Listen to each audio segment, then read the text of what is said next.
찬양을 듣다가 영상이 나와서 영상 보는 게 푹 빠져가지고 찬양을 들을 수 없었는데 다시 중간에 다시 영상이 끊기고 찬양을 해서 찬양을 깊이 묵상하며 하나님 앞에 은혜를 누렸습니다. 귀한 은혜의 찬양 감사합니다. 주 안에서 우리가 하나 된 모습, 믿음의 가정 세워가시는 저와 여러분들 되었으면 좋겠습니다. 가족 사진이 할렐루야 찬양대원 대원들인 것 같은데, 그렇죠? 예. 그래요. 나중에 다시 한번 할 때는 우리 교우들 사진도 가족 사진 다 붙여서 길게 한번 가족 음악회 때 한번 했으면 좋겠어요.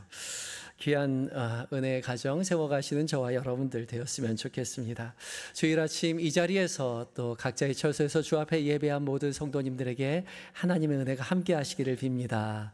우리 옆 사람에게 이렇게 인사했으면 좋겠습니다. 사랑을 연습하는 중입니다. 부족하지만 조금 더 기다려 주세요. 예. 지난주에 교회는 천국의 모델하우스라고 말씀드렸는데, 교회가 천국의 모델하우스가 되기 위해서 가장 중요한 것이 무엇일까 생각해 본다면 사랑하는 일이죠. 천국의 정체성, 교회의 정체성, 바로 사랑에 있습니다. 그래서 우리는 서로 사랑하는 연습하는 겁니다. 아직 많이 부족하기 때문에 교회 안에서, 천국에서, 그리고 교회에서 더 많이 사랑할 수 있도록 사랑을 연습하시기 바랍니다. 하나님께서 우리를 사랑하신 것처럼 우리도 주님을 사랑하는 연습하시고, 또 우리끼리도 서로 사랑하는 연습하셔서 우리끼리 교회에서 열심히 연습한 거 가지고 집에 가서 진짜 사랑을 하는 거예요. 우리끼리만 사랑하면 안 됩니다. 예배 마치고 집에 돌아가셔서 이전보다 더욱 남편을, 아내를, 자녀를, 부모님을, 이웃을 더욱더 사랑하시며 살아가시는, 그리하여서 우리가 살아가는 모든 자리에 하나님의 사랑이 흘러넘치는 그러한 성도님들 되시기를 예수 그리스도의 이름으로 축복합니다. 오늘 총회가 정한 어버이 주일이죠. 특별히 우리를 낳아주시고 다음없는 사랑으로 우리를 길러주신 부모님의 사랑에 더욱더 깊이 감사를 표하는 날입니다. 들어오실 때 카네이션 하나씩 다 청년들이 달아드렸는데 다 달고 들어오셨어요? 예, 그래요. 난 아직 그 정도로 나이가 먹진 않은 것 같아. 저는 괜찮습니다. 그렇게 들어오신 분들도 있을 텐데, 우리가 다 부모님으로 또 부름받아서 자녀를 양육하였는데 그 양육한 그 사랑, 그 은혜, 그 희생 감사하는 그런 날입니다. 우리가 감사를 하는 것도요, 연습해야 됩니다. 감사는 사랑을 표현하는 구체적인 방식이죠. 사랑을 연습하는 것이 바로 감사를 연습하는 것도 마찬가지인 거죠. 그래서 감사 표현하는 것도 교회에서 연습해야 돼요. 감사도 연습 안 하면 잘 안 되지요. 그래서 옆 사람 향해서 우리 감사를 이렇게 연습해 보도록 하겠습니다. 제 곁에 앉아 주셔서 감사합니다. 우리가 교회 딱 들어오면요, 어디에 앉을까부터 봐요. 그렇죠? 누구 옆에 앉을까? 저기 앉기에는 조금 어색하고, 그래서 좋은 사람들, 친한 사람들 옆에 앉으려고 하죠. 아무 곁에 앉는 거 아니에요. 옆에 앉아 있는 게 얼마나 감사한지 몰라요. 많이 감사를 표현하고 나누며 살아야 하죠. 우리 부모님께 감사를 표하며 살아가는 연습해야 합니다. 힘들고 어려운 시절 아낌없이 우리를 위해서 희생하신 부모님의 사랑 깊이 감사하시는, 그것을 또한 연습하시고 표현하시는 저와 여러분이 되셔야 하는 거죠. 하나님께서는 오늘 이 어버이 주일을 맞이해서 이런 담이 없는 사랑이 어디로부터 왔는지에 대해서 오늘 말씀하고 계시죠.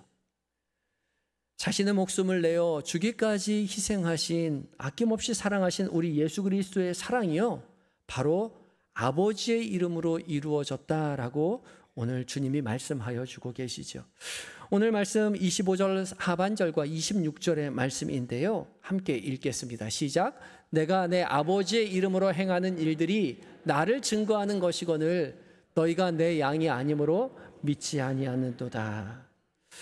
유대인들이 당신이 그리스도 맞냐라고 물었던 이 물음 앞에 예수님께서는 내가 내 아버지의 이름으로 행하는 일들이 나를 증거하는 것이다, 나의 그리스도됨을 증거하는 것이다 라고 대답해 주었죠. 예수님께서 그리스도가 되신다는 증거가 바로 아버지의 이름으로 행하셨던 많은 일들이라는 거죠.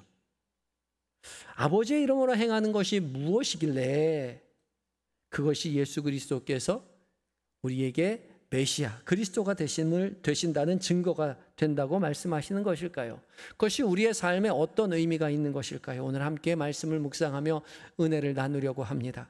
첫 번째 우리가 기억해야 할 것은요, 아버지의 이름 안에는요, 생명과 돌봄이 있다는 사실입니다. 함께 읽겠습니다. 시작. 아버지의 이름 안에는 생명과 돌봄이 있습니다. 오늘 보면 요한복음 10장 28절 말씀, 예수님이 이렇게 우리에게 말씀하시지요. 읽습니다. 시작. 내가 그들에게 영생을 주노니 영원히 멸망하지 아니할 것이요 또 그들을 내 손에서 빼앗을 자가 없느니라. 아멘. 예수님께서는 내가 그들에게 영생을 준다, 그래서 영원히 멸망하지 않을 것이다 말씀하십니다. 예수님께서 영생을 주시죠. 영생은 영원한 생명이라는 뜻입니다. 생명은 조엔이고요, 영원은 아이오니온입니다. 그래서 영원한 생명, 그래서 영생이라고 번역을 해놓았죠. 그렇지만 여기서 말하는 영생은 단순히 시간이 계속해서 이어져서 끝도 없이 죽지 않는다는 말이 아닙니다. 성경에서 영원히 살겠다, 믿는 자는 영생을 누리겠다라고 얘기했는데 안 죽은 사람이 있습니까? 다 죽었죠. 성경에서 영원이라고 번역한 이 아이오니온이요, 끝없는 시간을 의미한다기보다는 분절된 긴 시간의 단위를 말하는 단어입니다. 긴 시간인데 분절되어 있는 긴 시간의 단위라는 거죠. 그래서 세대, 시대, 어떤 왕의 통치의 기간을 의미하는 단어이죠. 그래서 영어로 아이오는 세대, 시대라고 번역합니다. 그래서 영생, 영원한 생명이라는 것은 생명의 주관자이신 하나님의 다스리심 안에 있는 그 통치의 기간이라는 거죠. 하나님은 생명이기 때문에 생명이신 하나님의 다스리심 안에 있을 때 계속해서 살아있을 수 있다는 것이죠. 그것이 바로 영생입니다. 그래서 예수님께서 우리에게 약속하신 그 영생은 100년, 200년, 1000년 죽어도 살아도 결코 죽지 않는 수명의 연장이 아니라 지금 이 땅 가운데 생명의 주관자이신 하나님의 통치하심, 하나님의 다스리심 안에서 살아가고 있는 것을 의미하는 것이죠. 이런 이유 때문에 예수님이 영생을 주노니라고 말했을 때 영생을 주노니는 미래형 시제가 아니라 현재형 시제로 쓰여져 있습니다. 영생은 예수님께서 나중에 재림하실 때 믿는 자에게 주어지는 나중에 주어질 선물이 아니라 지금 예수님께서 선포하시는 그 자리, 바로 그때에 이루어지는 하나님의 다스리심이라는 거죠. 그런데 예수님께서 이 영생, 영원한 생명, 하나님의 다스리심을 주실 수 있는 근거가 무엇이냐? 예수님께서 아버지의 이름으로 오셨기 때문이라는 겁니다. 이름으로 왔다는 말은 단지 하나님의 성함을 빌려왔다는 것이 아니죠. 히브리적 사고에서 이름은 존재와 권위와 성품 전체를 의미하는 말입니다. 그래서 예수님이 아버지의 이름으로 오셨다는 것은 아버지 되신 하나님의 권위, 하나님의 존재, 하나님의 성품을 다 가지고 이 땅에 오셨다는 거예요. 그렇기 때문에 예수님의 이름으로, 아버지의 이름으로 예수님께서 오셨다는 것은 우리 가운데 아버지 되신 하나님의 권위, 능력, 무한하신 사랑의 돌보심이 함께한다는 의미입니다. 어릴 적 제가 모든 동네에 살 때에 우리 동네에서 한 몸에 부러움을 샀던 한 친구가 있었습니다. 그 친구, 우리 동네 친구들이 다 부러워했거든요. 왜냐하면 그 친구네 집이 슈퍼를 했습니다. 뜨거운 여름 땀 뻘뻘 흘리면서 같이 다 놀다가 그 친구는 막 집으로 뛰어가는 거예요. 그래서 아이스크림 하나 물고 와요. 그게 그렇게 부러웠어요. 그래서 졸라 아버지한테 쫓아가서 저도 아버지한테 조르는 거죠. 아이스크림 사달라고요. 그러면요, 아버지께서 저를 데리고 아이스크림 가게에 가시지 않습니까? 그럼 그 친구보다 훨씬 더 비싼 거 고르는 거예요. 얼마나 신이 납니까? 그런데요, 나중에 크고 보니까 아이스크림을 사주시는 아버지의 사랑이 전부가 아니라는 것을 깨닫게 되는 것이죠. 입고 먹고 누리고 살아가는 모든 전부가 아버지의 사랑이 담겨 있었어요. 사랑하는 한영의 성도 여러분, 우리의 아버지 되신 하나님은 우리의 삶의 전부를 다 책임져 주시는 아버지 되신 하나님이시라는 사실을 결코 잊지 마시기 바랍니다. 주님은 우리를 지켜주시는 분이세요. 보호하시는 분이세요. 우리를 사랑으로 길러주시는 분이세요. 그래서 예수님은 29절에 이렇게 덧붙이고 계시죠. 29절도 읽어봅니다. 시작. 그들을 주신 내 아버지는 만늘보다 크심에 아무도 아버지의 손에서 빼앗을 수 없느니라. 아무도 아버지의 손에서 빼앗을 수 없습니다. 왜냐하면 내 아버지는 만물보다 훨씬 크시기 때문에 그렇죠. 크실 뿐만 아니라 모든 만물을 창조하시고 모든 만물을 다스리시는 분이 아버지 되신 우리 하나님이시라는 거죠. 사랑하는 한영의 성도 여러분, 우리가 아버지 하나님의 손에 있다는 사실을 늘 기억하시기 바랍니다. 아버지의 손은 결코 추상적인 개념이 아니죠. 과거에 이스라엘 백성들이 광야에서 목말라 할 때 물을 내셨고요. 배고파 할 때 만나로 먹이셨고요. 메추라기로 먹이셨고요.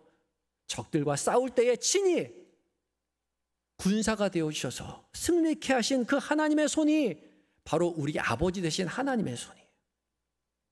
그 아버지의 무한하신 사랑의 손이 우리와 함께 하시고 우리의 삶의 모든 자리에서 우리를 지키시고 보호하여 주실 것을 믿고 확신하며 믿음의 길 걸어가시는 저와 여러분이 되셔야 하는 것이죠.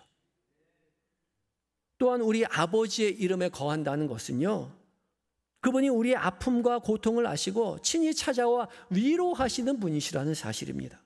오늘 서신서의 말씀은 계시록 7장 17절을 통해서 주님 우리에게 말씀하고 계시죠. 함께 읽습니다. 시작. 이는 보좌 가운데에 계신 어린 양이 그들의 목자가 되사 생명수 샘으로 인도하시고 하나님께서 그들의 눈에서 모든 눈물을 씻어주실 것임이라. 아멘. 이 말씀은 세상 끝날 가운데에 하나님 나라가 임할 때에 일어날 일들을 요한을 통해서 환상으로 보여주신 것이죠. 그런데 이 말씀은 단지 먼 미래에 이루어질 일이 아니라는 거죠. 바로 이 자리에서 아버지의 이름으로 우리 가운데에 계신 예수 그리스도를 통해서 우리 가운데 이루어지는 일이라는 것이죠. 하나님께서 그들의 눈에서 모든 눈물을 씻어주실 것이라는 것이죠. 고통받는, 고난당하는, 아파 우는 자들에게 찾아가셔서 눈물을 닦아주시는 아버지의 풍성하신 사랑의 하나님을 잊지 말아야 한다는 것이죠. 주님은 우리에게 목자가 되어주시고 아버지의 사랑으로 우리의 눈물을 닦아주시고 지친 우리 인생을 쉴만한 물가로 인도하여 주시는 그런 주님이시죠. 우리가 아버지의 이름으로요, 모든 생명의 주관자이시고 창조주이신 그 하나님이 우리의 아버지가 되신다는 그 이름으로 우리가 믿음의 길을 걸어갈 때에 우리의 삶은 단지 안전하게 보호받을 뿐만 아니라 우리의 모든 마음의 불안이 다 사라지고 평안이 임하게 되고 슬픔이 변하여 기쁨이 되는 은혜의 자리로 살게 되는 것이죠. 사랑하는 한영의 성도 여러분, 아버지 되신 우리 하나님이요, 아버지의 이름으로 우리 가운데 임하시는 그 하나님은요, 우리의 모든 문제를 해결해 주시는 하나님이십니다. 세상의 모든 것보다 크신 하나님이세요. 그런데 우리는 그 사실을 자주 잊고 살죠. 고민과 근심에 잠을 못 이루고요, 가정의 문제로, 직장의 문제로 힘겨워할 때에 주님 어디 계시지? 아파합니다. 그러나 결코 잊지 마시기 바랍니다. 아버지의 이름으로 예수 그리스도께서 이 땅에 오셨으며 아버지의 이름으로 주님이 우리와 함께 하신다는 사실이에요. 선한 목자가 되어주시는 주님이 우리와 함께 하시며 결코 두려워하지 말아라, 놀라지 말아라, 걱정하지 말아라, 근심하지 말아라 우리에게 말씀하고 계시죠. 그 음성에 귀를 기울이시기 바랍니다. 여러분을 힘들게 하고 괴롭게 하고 아프게 하고 슬프게 하는 세상의 음성에 귀를 기울일 것이 아니라 아버지 대신 아버지 대신 하나님의 이름으로 오신 예수 그리스도의 음성에 귀를 기울이셔서 선한 목자가 되시는 그분의 음성으로 말미암아 다시 평안으로 기쁨으로 누리며 살게 되시는 저와 여러분이 되시기를 예수 그리스도의 이름으로 축복합니다. 두 번째 우리가 기억해야 할 것은요, 아버지의 이름 안에는 부르심과 사명이 있다는 사실입니다. 함께 읽겠습니다. 시작. 아버지의 이름 안에는 부르심과 사명이 있습니다. 요한복음 10장 36절에서 예수님은 자신을 이렇게 말씀하시죠. 함께 읽습니다. 시작. 하물며 아버지께서 거룩하게 하사 세상에 보내신 자가 나는 하나님의 아들이라 하는 것으로 너희가 어찌 신성모독이라 하느냐. 예수님께서 아버지의 이름으로 이 땅에 오셨음을 밝히자 유대인들은 예수님을 향해서 신성모독이라고 외치셨죠. 히브리적 사고에서 아들은 아버지의 지위와 권한을 고스란히 물려받기 때문에 그렇습니다. 아버지가 목수이면 아들도 목수이고요, 아버지가 어부이면 아들도 어부인 거예요. 그런데 예수님께서 하나님을 아버지라 부르신다는 거죠. 자신을 하나님의 아들이라고 밝히셨어요. 하나님은 신이신데 예수님이 하나님의 아들이니 예수님도 신이라고 밝히신 것이죠. 그래서 신성모독이라고 말했던 것입니다. 그러나 예수님은 아버지 되신 하나님께서 자신을 거룩하게 하시고 나를 보내셔서 내가 이곳에 왔다라고 말씀하시지요. 신이신 하나님의 아들이신 예수님께서 친히 아버지 되신 하나님께서 보내셔서 아버지의 이름으로 이 땅에 오셨다는 거죠. 여기서 보내셨다는 단어 아포스텔로는 앞서 보낸다라는 말입니다. 아포는 앞이라는 거고요, 스텔로는 보내다라는 뜻이거든요. 앞서 보낸다는 거예요. 보낼 때 그저 보내는 것이 아니라 보내는 자의 권위와 위임을 받아서 목적을 수행하기 위해서 보내는 것이 아포스텔로입니다. 그래서 대사, 어떤 왕의 임무를 부여받은 대사, 국가의 사절을 의미하는 말이 이 아포스텔로고, 그래서 아포스텔로스가 사도, 대사라는 의미인 거죠. 그러니까 예수님은 하나님의 아들이시지만 아버지 되신 하나님의 사명을 받아서 이 땅 가운데 오신 분이라는 거죠. 중요한 것은 예수님의 이 말씀은 예수님에게만 해당되는 말씀이 아니라 아버지의 아들 된 하나님의 자녀 된 우리 모두에게도 해당이 된다는 것이죠. 요한복음 1장 12절과 13절 말씀 함께 읽어봅니다. 시작. 영접하는 자 곧 그 이름을 믿는 자들에게는 하나님의 자녀가 되는 권세를 주셨으니. 아멘.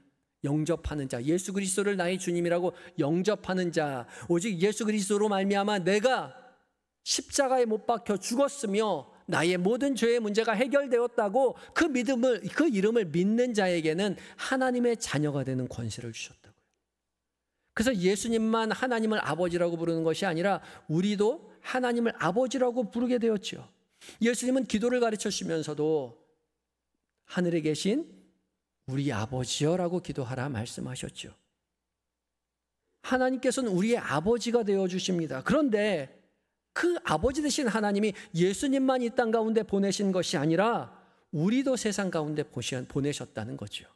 요한복음 20장 21절 하반절의 말씀입니다. 시작. 아버지께서 나를 보내신 것 같이 나도 너희를 보내노라. 아멘. 예수님께서 아버지의 이름으로 이 땅에 보내신 것처럼 하나님을 아버지라고 부르는 우리 모두를 예수님께서는 똑같이 이 땅 가운데 세상 가운데 보내셨다는 거죠. 예수님께서 아버지 되신 하나님의 권위와 능력을 부여받고 이 땅 가운데 오신 것처럼 우리도 아버지 되신 하나님의 권위와 능력을 받아서 세상 가운데 나아가야 하는 것이죠.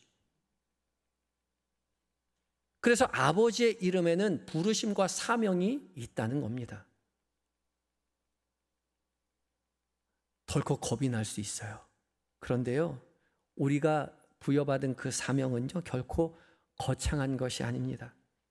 그저 우리의 삶의 자리에서 아버지의 이름으로 살아가는 것뿐이에요. 아버지로부터 받은 그 사랑 세상 가운데 흘려보내주고요.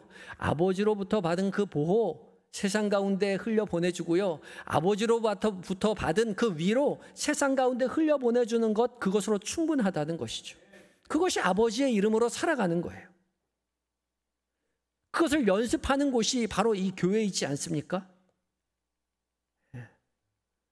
주께서 우리를 사랑하신 그 사랑으로 곁에 있는 사람을 사랑하고, 주께서 우리를 사랑하신 그 사랑으로 가족을 사랑하고 이웃을 사랑하는 거예요. 아버지 되신 사랑, 아버지 되신 하나님의 놀라우신 풍성한 사랑을 받은 대로 연습하는 것이죠. 풀어주는, 나아가 세상 가운데 사랑하는 연습을 하는 거예요. 그것이 바로 하나님 아버지의 이름으로 세상을 살아가는 우리 그리스도인들의 사명인 것이죠. 우리가 부모라는 이름도 마찬가지입니다. 아버지라는, 어머니라는 이름으로 우리가 부름받았죠. 이것이 하나님께서 맡겨주신 사명입니다. 그래서 우리는 부모 노릇하며 하나님의 사랑을 깨닫게 되죠. 자녀가 되었을 때는 하나님의 사랑을 결코 깨닫기 힘이 듭니다. 그러나 부모가 되어보면 알아요.